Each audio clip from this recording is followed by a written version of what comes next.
Bhakti Siddhanta Saraswati Swami Srila Prabhupada ki Ananta Koti Vaishnava Sama Veda Bhakti Lord Premanand all glorious Hare Krishna all glorious Hare Krishna all glorious Hare Krishna all glorious Shishi Guru and Gauranga Namo Vishnu Padaya Krishna Prasad Bhutore Vedanta Swami Name Namaste Saste Om Namo Bhagavate Vasudevaya Bhagavate Vasudevaya Om Namo Bhagavate Vasudevaya Om Namo Bhagavate Vasudevaya Om Namo Bhagavate Vasudevaya Om Namo Bhagavate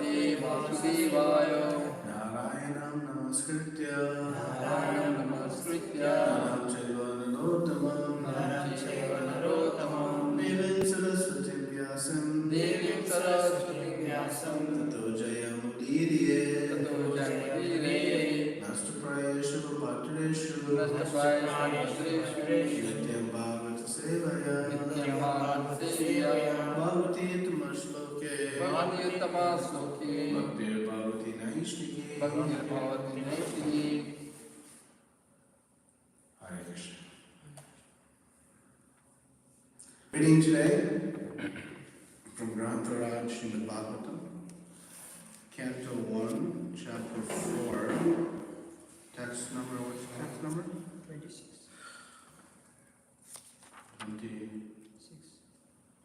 26.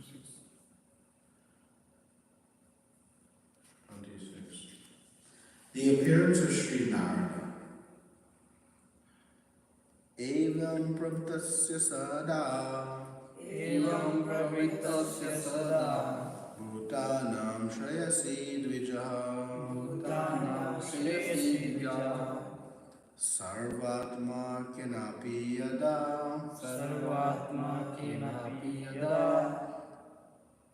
Natusya Dudayam Tataha Evam pravtasya sada Bhutanam Shrayasi Dvijaha Sarvatma Kenapi Yada Natusya Dudayam Tataha Evam pravtasya sada Bhutanam Shrayasi Dvijaha Sarva Kenapi Yada Natusya Dudayam Tataha Evam pravitasya sada Bhutanam Shrayasi Dvijaha Sarvatma Kenapi Yada Natusya Dudayam Tataha Evam pravitasya sada Bhutanam Shrayasi Dvijaha Sarvatma Kenapi Yada Natusya Dudayam Tataha Evam pravritasya sada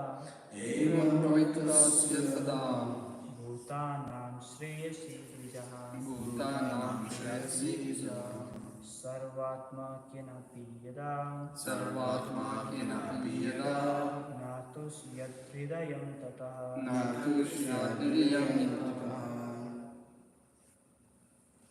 Anyone else like to repeat? Evam Thus Pravritasya one who is engaged in Sada always Bhutanam of the living beings Shrayasi in the ultimate good Dvijaha twice born Sarvatma Kenapi by all means when not Atushyat becoming sufficient satisfied Hridayam mind Tataha at that time. Translation and purport by His Divine Grace A.C. Bhaktivedanta Swami Srila Prabhupada. Srila Prabhupada ki O twice born Brahmanas, still his mind was not satisfied. Although he engaged himself in working for the total welfare of all people. Please repeat. O twice born Brahmanas. Still his mind was not satisfied. Although he engaged himself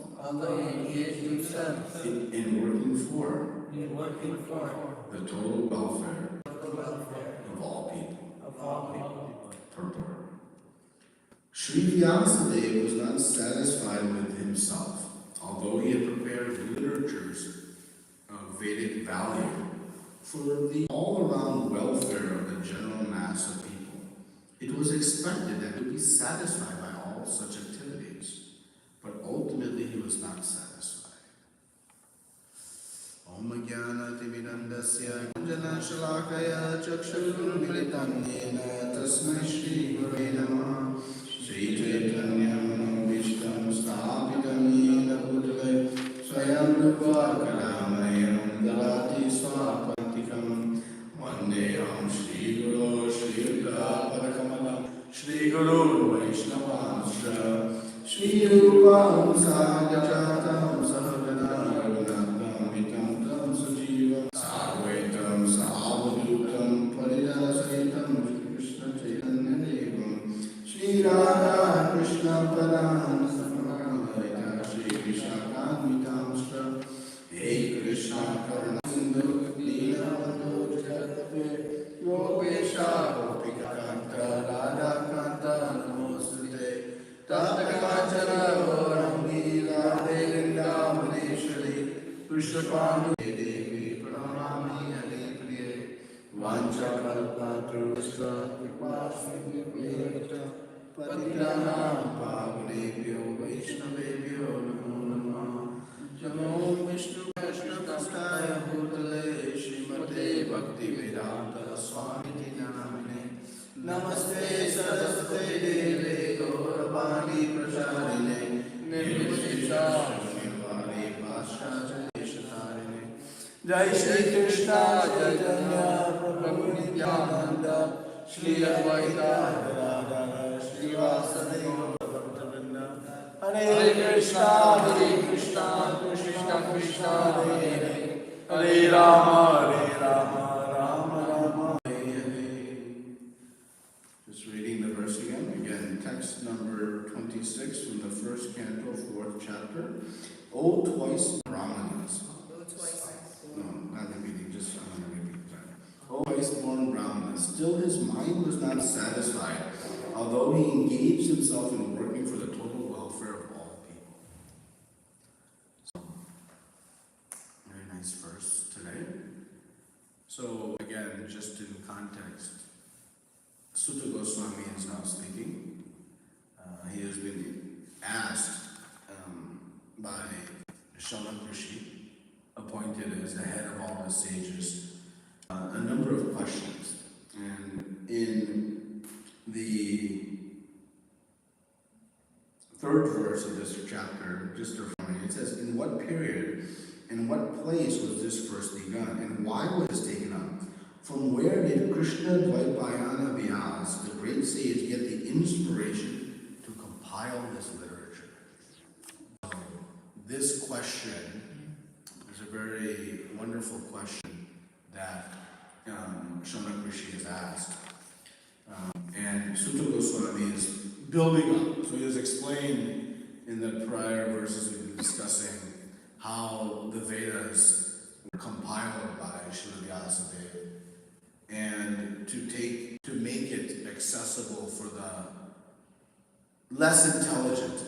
We're becoming less intelligent as time progresses. Becoming more intelligent, technology, AI, all this stuff, but actually we're becoming less intelligent. You know, even basic mathematics now we cannot do without the help of a calculator. So Srila Vyasadeva broke the Vedas into 4 parts to make them like chunks, bite-sized chunks like that. And even each of those Vedas are gigantic and voluminous.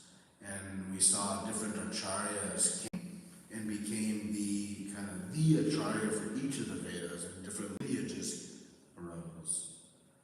And in yesterday's verse, it was discussed about that Srila Vyasadeva, in addition to compiling the Vedas, all the Upanishads, all the different sutras, he compiled the historical narration of Mahabharata and all the Puranas. These Puranas are, great stories pastimes. Because for those who are not so capable or interested in hard philosophy, the pastimes are very potent means for us to understand the philosophy. So, after compiling all this Vedic literature and all of this knowledge, it would be reasonable to conclude that Srila Vyasadeva would feel fulfilled and happy. And I've done a great service for humanity. But we see that Sutta Goswami is saying, "O twice born Brahmanas, still his mind was not set." So this is a very important point. That unless the mind is satisfied, it will not be happy. Right? You can have all the wealth in the world, all the fame, all the power, all the beauty.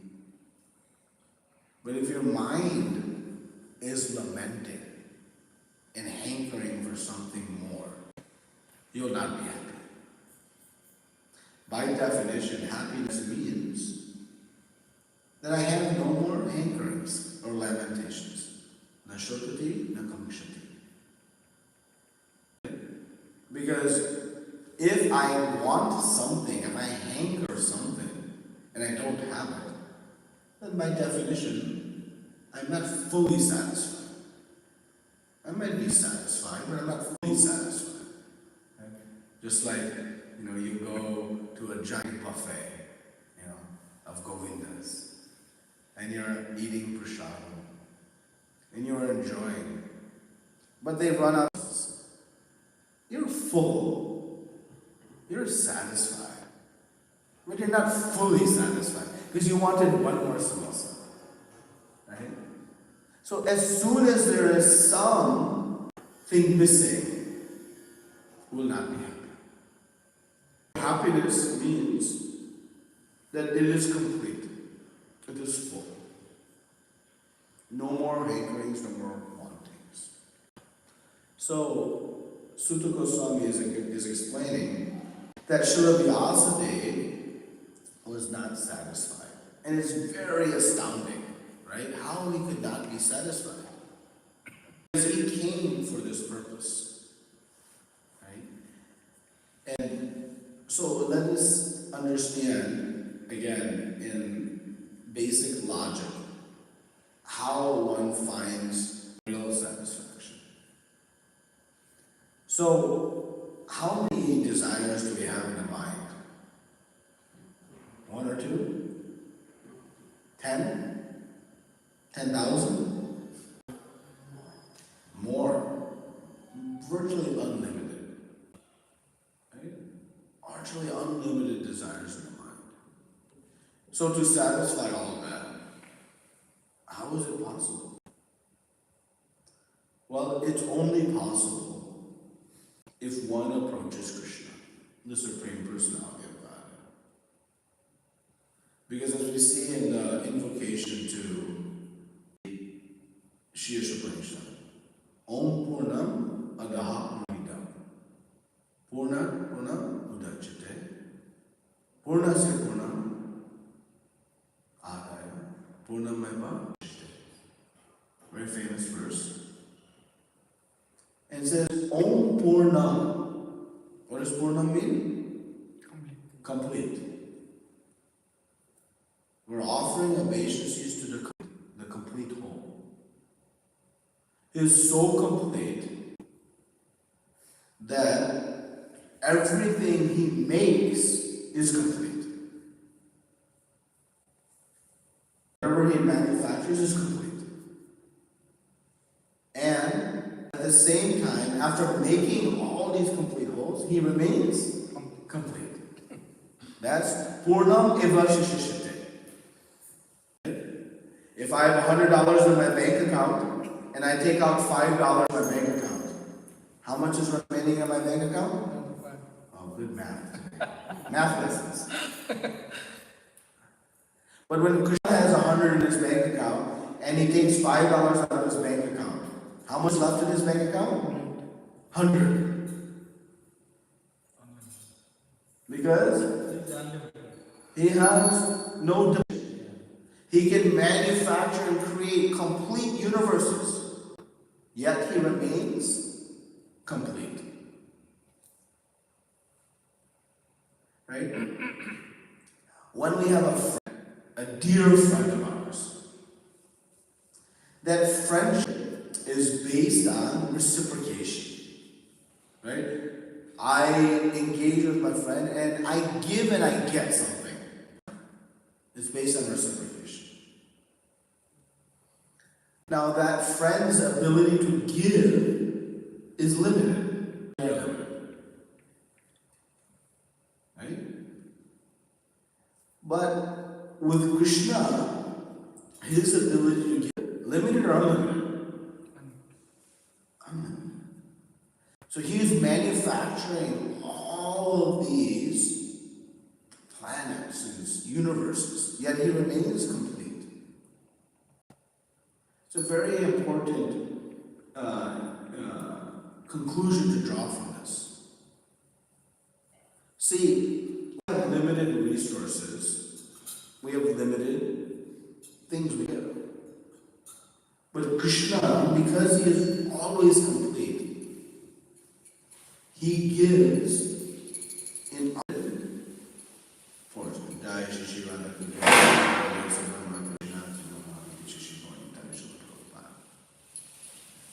So,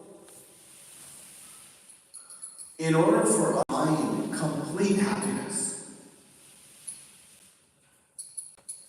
you only can find it when you approach the complete whole. Because if I approach my friend, he cannot give me complete happiness. Right? He has some resource limitations, either emotional, whatever it is. So how I can find complete satisfaction to my unlimited desires?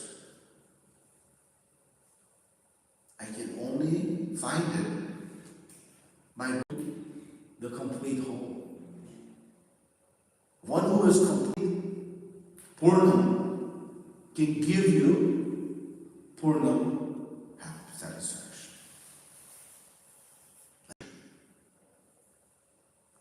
No other place we can find complete satisfaction. No other place. Now, of course, we know this conceptually, but we have our doubts. And we wonder, well, if I had this, I had that, and I had a little bit more of this, I probably would be completely happy, satisfied, content. Well, we know in our own journey of life, we find so many, if I just had this, I'm good. No more wants. But we know, each time we achieve what this is, we are left hankering for more.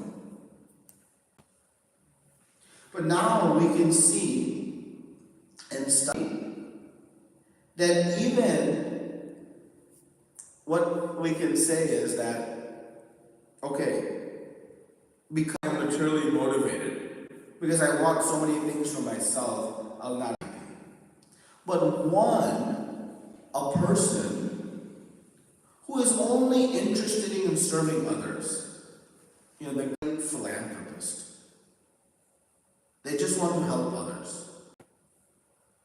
They can be happy because they have no personal desires, right? Sounds logical. What was Srila Vyasadev's mood? He engaged himself in working for the total welfare of all people. So he was working for everybody. He had no personal wants.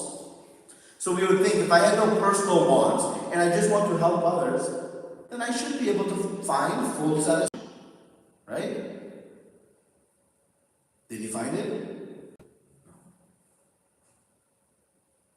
So even the great Vyasadeva, after accomplishing things unimaginable, far beyond what we are capable of achieving in millions of lives, he achieved in short order. He did it with a completely selfless mood, not wanting anything. And still, he was not satisfied fully. Stunning, actually. But very logical. Why he wasn't satisfied? Well, he doesn't know. What's he going to do? He's going to approach his spiritual master, his guru, Narada Muni. And Narada Muni is going to tell him, hey, because you have only indirectly spoken about Krishna, you are thus feeling the effect of lamentation. Not the effect, but the effect. Because you have not spoken directly about Krishna. Until we approach the lotus feet of Krishna, we will not find complete satisfaction. Narada Muni, until he spoke Srimad, right? So, Shalaka Rishi in this third verse is asking, where did he get the inspiration of this literature, Grantharaj and Bhagavatam? Because he was left feeling unsatisfied. Thus his Guru guided him that you go and speak on Krishna, then you'll find happiness. Why? Krishna is Purna, complete. And he remains complete in all circumstances. So then guess what? He can give us complete happiness. Simple logic. Can anywhere else we find complete happiness? In the most beautiful resort in the world, will we find complete happiness? Unlimited zeros in our bank, will we find complete? No. Why? Because everything is limited except for Krishna. Purna. Nobody else is Purna. But the devotee experiences Purna completeness. When and only when one surrenders to Krishna. And that's why he says, Mam Ekam Sharanam Vraja. So our complete happiness will only be achieved when we worship the Supreme Personality of Godhead, who is complete. It's simple. You have to go to something. And the beauty is that when you experience complete happiness, and you experience happiness, and you and all of them, there still remains complete happiness for the next person. Never runs out of samosas. And guess what that means? I never have to compete with anybody for Krishna's attention. When there are 3 or 4 friends, there is some competition for attention. And then what happens? Some envy develops. Oh, you're spending more time with this person, this, right? This happens. But in Krishna Loka, Golaka, everybody is so fully satisfied in their darshan of Krishna that there is no feeling of, oh, you're getting more than me, or Krishna's not enough attention, he's paying attention to this, not. No. Everybody is fully reciprocated with, because he is complete. And he can give complete. If he's going to make all these universes complete, everything needed, well, of course he's going to give his devotees everything they want. Such a beautiful relation one has with Krishna. And even more, we wonder, is this really true? How do I know? Krishna comes and performs his pastimes, and he shows us. When he's living over the hill. Now, Nanda Maharaj had how many cows? 900,000. So just from that herd size, we get a sense. How big was Vrindavan? How many population was there? Huge! So a huge group of people assemble somewhere, right? And there is one stage. By definition, some will be very close and front and center, and some will be far back, barely able to see, right? Big group comes, not everybody can be front and center. Some will be close, some will be front. When Krishna is holding over the hill, millions of living entities assembled under his govardhan hill. Yet everybody felt they were the front row center seat. Nobody felt in the third balcony. They were seeing Krishna front. Not even, Krishna is actually in the middle of Govardhan. In the drawings you see, everybody is around. So by that logic, someone will have a back view, someone will have an angle view, side view, and someone, right? No. Everybody was seeing Krishna eye to eye. Front row seat. And in that, they were with their eyes just drinking the beauty of Krishna. And they couldn't get enough. And so much beauty was emanating that for 7 days, they did not even fidget or move a millimeter. They were like statues, stone. Just stunned. They were not hungry. When's Prasadam coming? They were not sleepy. Let me take a nap. They were just overwhelmed in their complete happiness seeing Krishna. And it never ended. Each moment that passed, they were getting more happiness than the prior moment. We go and see our favorite painting, our favorite scenery, our favorite whatever. As time elapses, our rasa, happiness from that, decreases. But with Krishna, every moment was exponentially more pleasurable than the prior.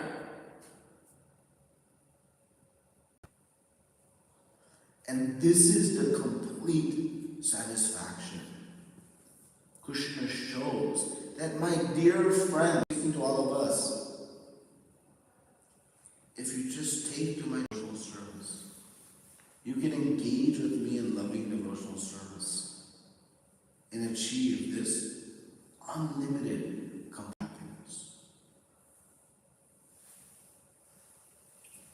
And how to achieve this complete happiness? Now this is where it's counterintuitive. So the idea could be, one could conclude, okay, I have so many desires in my mind, right? This, I want that. So I should go to Krishna. He will fulfill all those desires.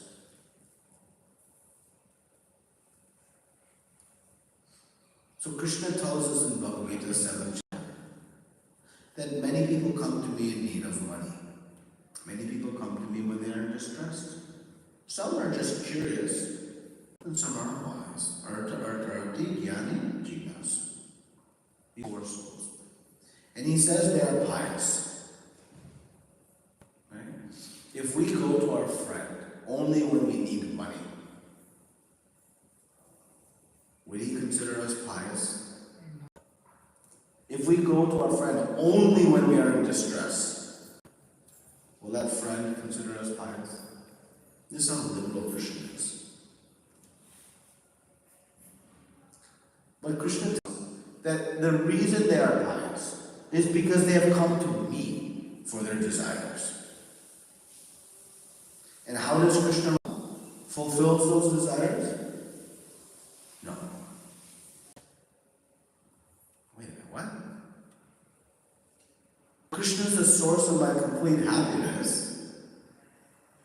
And he says it's pious if I go to him with my desires. And then now he's saying he's not going to fulfill them. How am I going to get happiness? Krishna loves us more than we love ourselves. Krishna is not the business transaction, not a shopkeeper. If I go to the shopkeeper and I want ice cream, he'll give me ice cream if I give $1. If that ice cream is bad for me because I'm high cholesterol or I'm diabetic, still the shopkeeper will give. Because the shopkeeper is not considering what is good for you, not simply transaction. When we worship the demigods, that's a business transaction. I do some yajna and I get in return. There's no consideration of good or bad for me. Just ask Hiranyakashipu. Just ask Ravan and personalities who achieve self-destructive capabilities for demigods. So Krishna says that when you come to me with your desires, two things happen. One, I will give you what is good for you.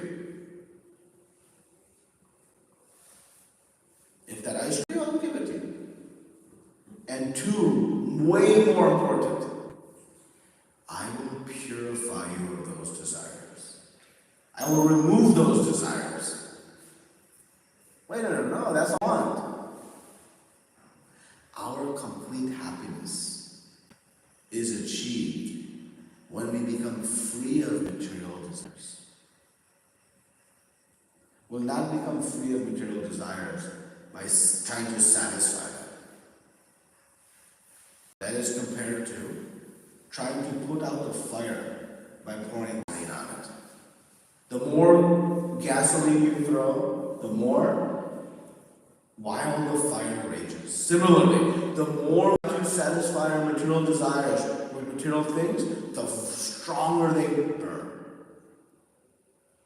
So Krishna says, I will remove desires. But we think, wait a minute, no, I want those things.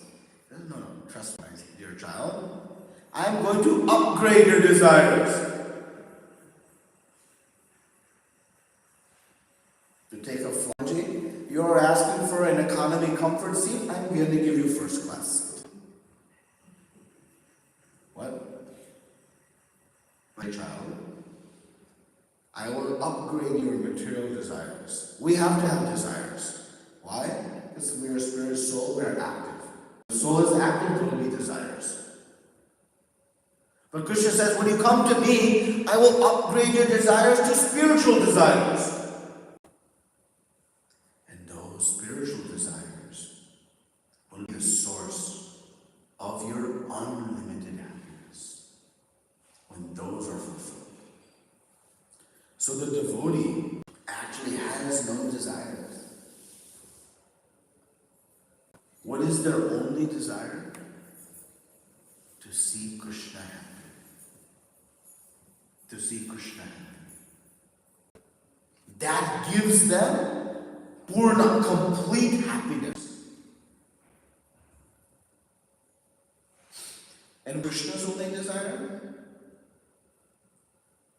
To enjoy service, to be the recipient of all of our surrender.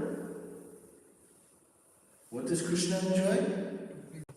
Giving happiness to his children, all of us. This selfless exchange of love, this is bhakti. Bhakti means selfless exchange of love. It's a two-way street. I surrender to Krishna, love, back in love. And who wins in that exchange? What we can give to Krishna or what Krishna can give to us? What do you? So, our complete happiness will come when we surrender to Krishna. Because He is complete, He can give us complete happiness. But our complete happiness is not achieved by completing all of our material desires. It is by transforming, converting our material desires to spiritual desires. Then we'll find happiness. And this circumstance, Srila Vyasadeva is seeing at the highest level. Because he was so close, right? He was a completely selfless servant. And still not satisfied. It shows us. This is the only means. And the mood of the devotee is to work for the welfare of all people. So we'll take this instruction to understand that it is our selfless service to Krishna that will give us happiness. So when we render, I'll just conclude in just one practical connection. When we render service to Krishna, anybody have good days in service and not so good days in service? I won't say bad days, but we have some really blissful days in service and some days we are not so blissful. Why?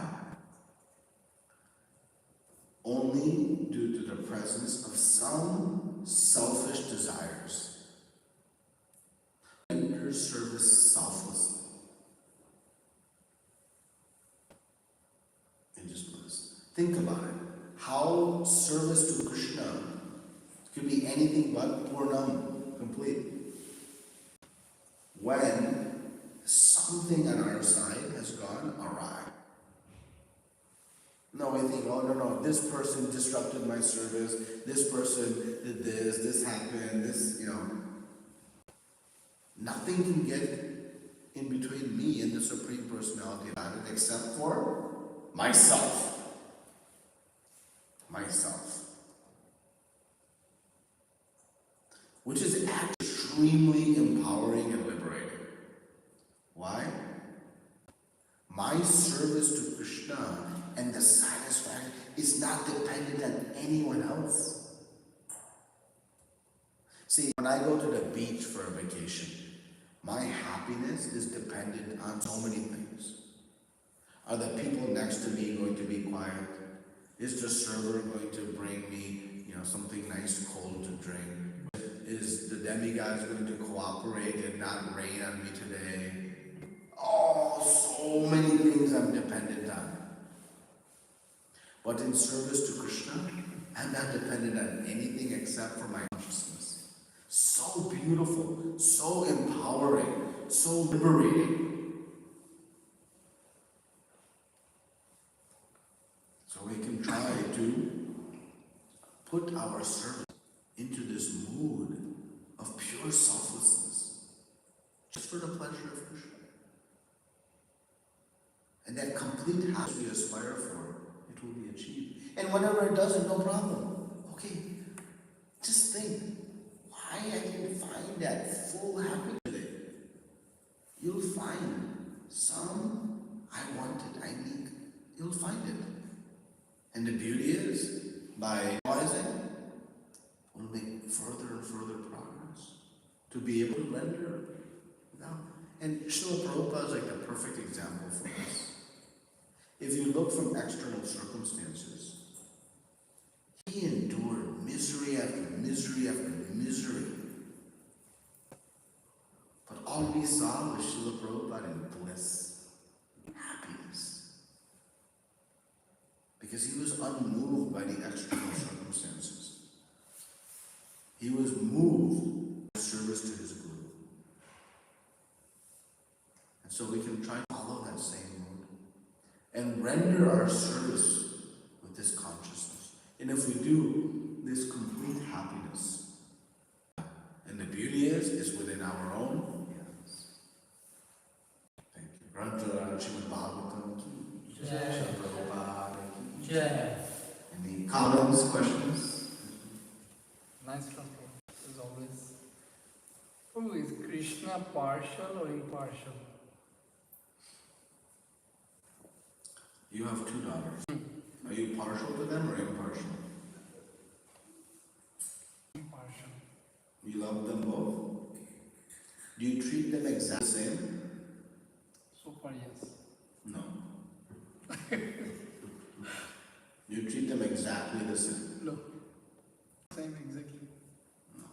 You love them the same, but you don't treat them the same. How do you adjust your treatment? Based on their activities. So Krishna is impartial because he loves all his children. What mother or father doesn't love all their... Krishna is our eternal Father. So he loves all of us equally. He doesn't discriminate on the basis of anything. I told you, how many of us would consider our friend pious if we only came to see him for money? No one.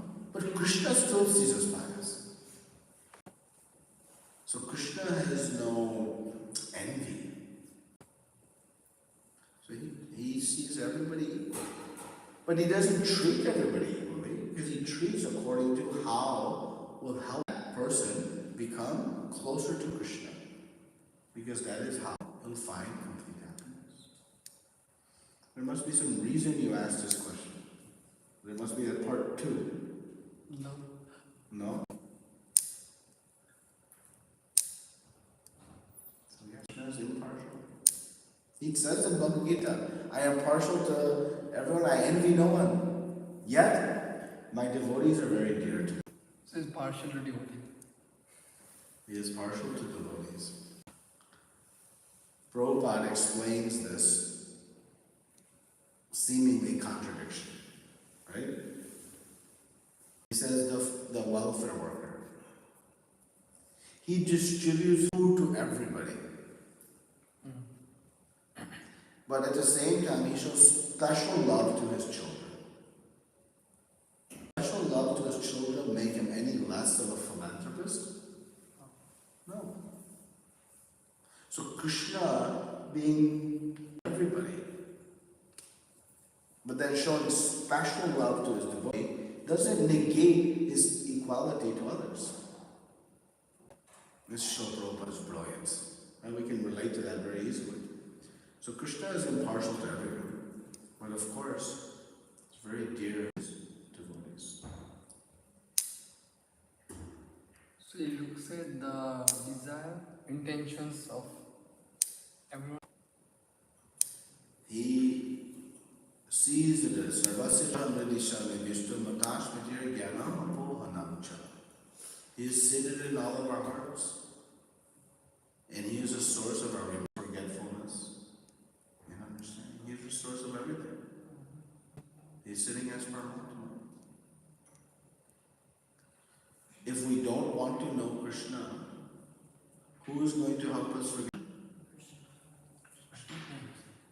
If we want to know Krishna, who is going to help us know Krishna? If I want to have envy of Krishna, who is going to help me have envy of Krishna? If I want to have love for Krishna, who is going to help me have love for Krishna? Are we seeing a theme here? Everything is Krishna. It's okay. Why he, so if somebody envy Krishna, why doesn't he remove the envy?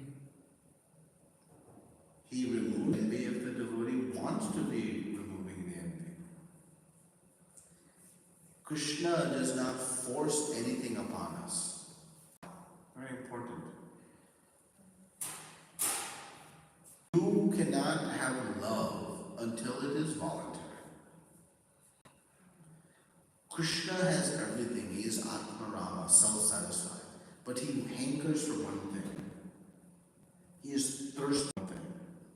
The love from his devotees. So when he engineered us as a living entity, he gave us our biggest liability, our free will. Because only by the presence of free will can love be experienced. If there's no free will, there's no talk of love. If I have the choice to either love Krishna or not, then when I love Krishna, but if I have no choice, then there's no talk of it. It's forced. And Krishna doesn't enjoy that. He enjoys when his devotee chooses to love. So, Krishna never interferes with our free will. He never forces us. He has a desire that we all give up our envy of Krishna, but he'll not force it. So we as living entities should be very intelligent and say, I have this free will. And what did I call the free will? Asset or liability? Liability. We think it's an asset. I can choose what I want to do. No. Why? Because we have misused our free will for millions of lifetimes. So what does the intelligent soul do? Krishna, you take your free will back. I don't want it. And Krishna says, okay, you give it to Guru. This is surrender to Guru. What does surrender to Guru mean? Guru, you please take my free will and you tell me what to do. Because when I tell myself what to do, this is what I get. I'm done. You please beg to Prabhupada, please take my free will. I am not responsible with it. Just like a child, when he comes with some money. What does child do that's smart? He gives that money to father and says, you take care of this. Because me, I'll lose it. Or maybe I'll spend it foolishly. So like a child, recognize I'm responsible by free will. Gurudev, you please tell me what is best for me. This is the perfect mood of a disciple. Not, can I do this? Is it okay if I do this? Sanctioning all my desires. The perfect mood? Gurudev, I'm not responsible by free will. You please instruct me what to do, and I'll do it. Because I have faith. What you tell me to do better for me than what my exercise of free will is. It takes a humble position. But that's the reality.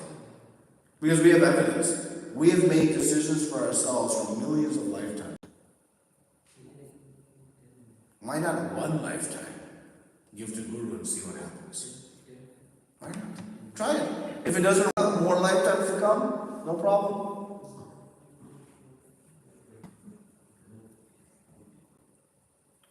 You give a very good answer for Sarva Dharma Parityaga and free will. Surrender. This free will is very difficult to surrender. I think someone's stopping me from this. Any other comments or questions?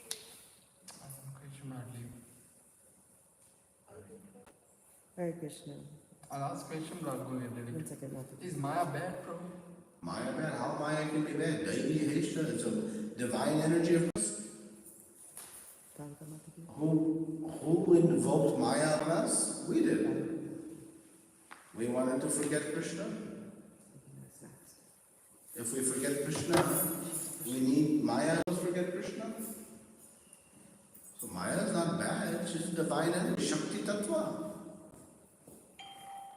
No. So Maya is great devotee of Krishna. Mataji, you have a question? Yes, we were talking about Hare Krishna Prabhuji, very nice class. We were talking about the mother and showing the affection to the child. So, like, if, for example, if a child is disabled completely, and not able to reciprocate they can. So for that child who is most needy, right? Most needy, they would shower more affection. I'm relating it to the relationship with Krishna and a person, one who has nothing, no material or whatever. They don't have any money. Okay?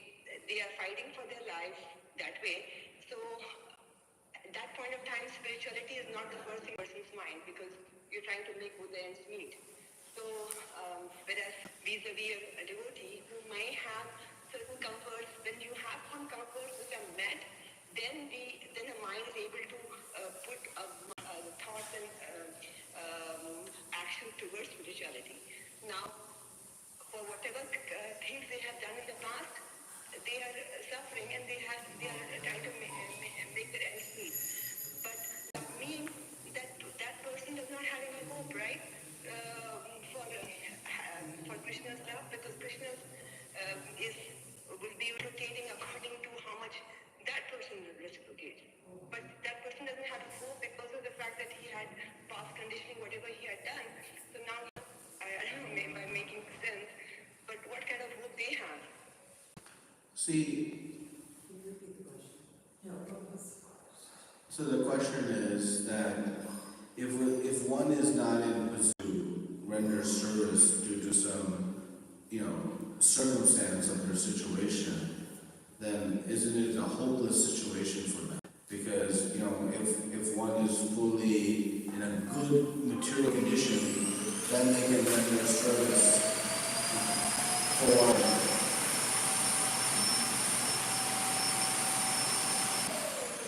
then they can render service to Krishna because they are capable.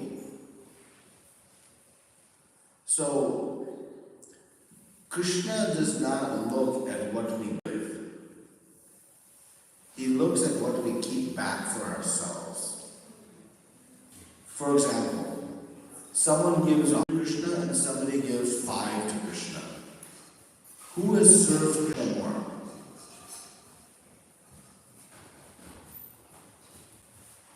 Somebody gives 100 and somebody gives 5. Who has served more?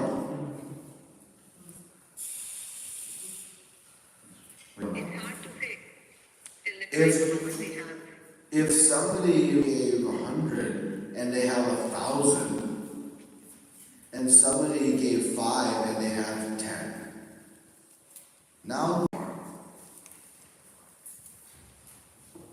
so Krishna is not looking at, he's looking according to our capacity to serve. What are we serving? This is the ultimate magnanimity of the Lord.